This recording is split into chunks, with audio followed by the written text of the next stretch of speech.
చిన్నగా చిన్న యాడవా లగ్గించేది నేనా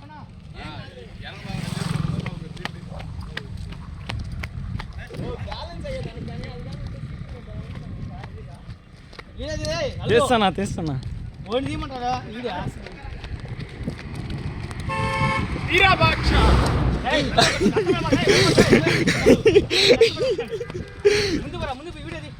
చెత్త మొత్తం తోసి వెళ్ళాం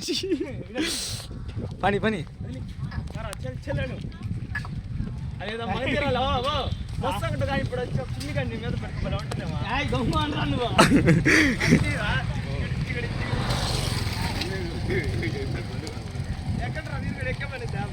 వద్దులే ఆయన మాకు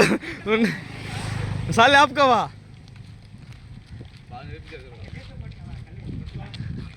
అయ్యా ముందు